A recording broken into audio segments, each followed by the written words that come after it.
Seventh graders, this is lesson number 1 on crossings. In crossings, this song has a lot of string crossings. And to do string crossings quickly, there is a technique we have to learn. Now, before we learn this technique, I want you to, first of all, play notes with one bow, 2 strings at a time.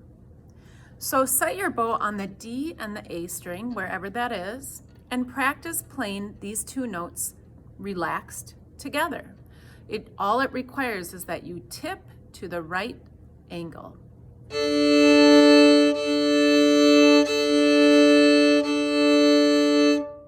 Now, something you want to keep in mind when you're playing, you really want to have, when you're playing these double stops, 2 notes together, you want to make sure your body's arm is square and everything's in a good spot. And you also want to make sure your bow is straight. And you also want to make sure you're not pressing or squeezing the grip or the bow hold. That will cause you to wobble. So again, practice first playing 2 strings together. Let's do it together. Ready? 4 times, go.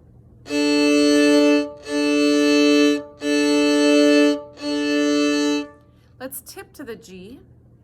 Notice the level changes. Play these 2 strings together.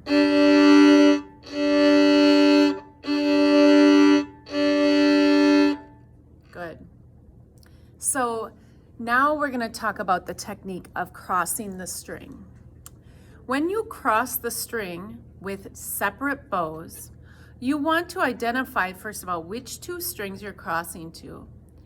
And you want to think about the arc of the bridge. You want to be as close to the next string as you can as you're crossing. Now, in crossings, we many times start by crossing the top string to the bottom string.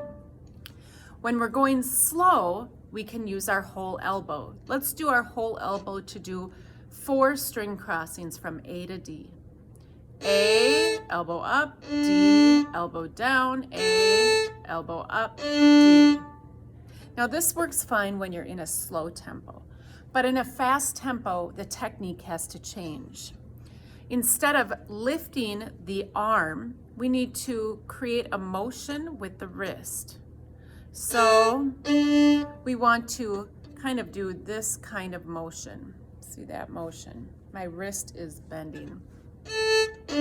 Practice doing this slowly. And again, you're not quite playing 2 together, but you're not super far from doing that. And again, you want to practice going from the high string to the low string. High string, down bow, up bow, low string. Join me, we're going to do this for a while. Just that wrist, even I have to practice it. Nice and easy, relaxed. So practice crossing the strings with just the open strings themselves. And if you can't play 2 strings together, you might not be able to do the separate crossings because it's really important that your hand is relaxed. And the only way to play double stops is with a relaxed hand. So check your bow hold. If you're struggling, think about those things that Miss Vanderstappen and I explained to you, like curving your bow thumb. That's super important. Relaxing the pinky on top and letting the weight of the bow sink into the string.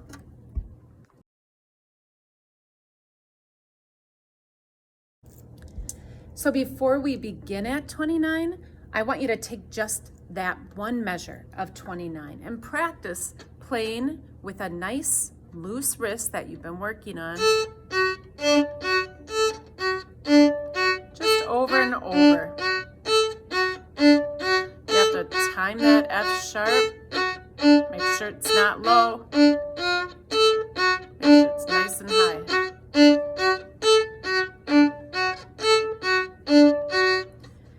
Practice that by itself before you begin the next set of the next video, I guess. See ya.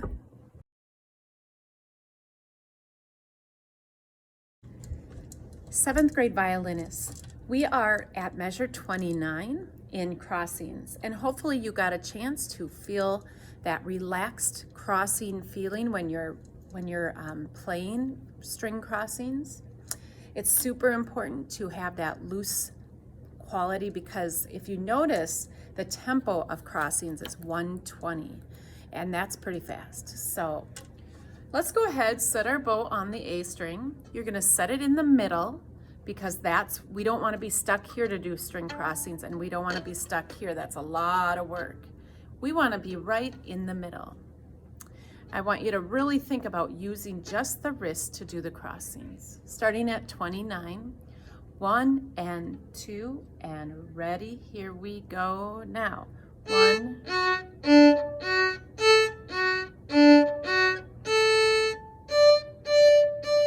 nice and light.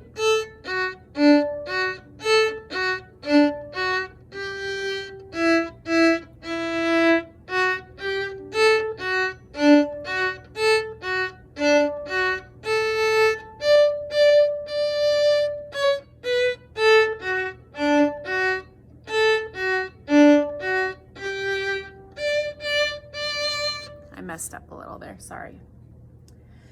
Let's do that again. 29 to 37. 1 and 2 and ready, here we go now.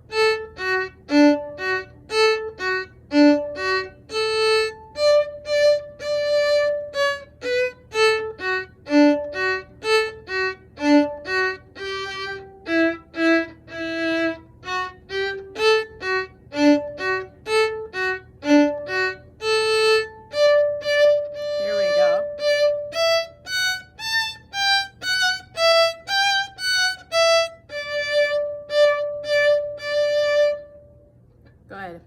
So really working on that motion is going to really help you play this well. See ya.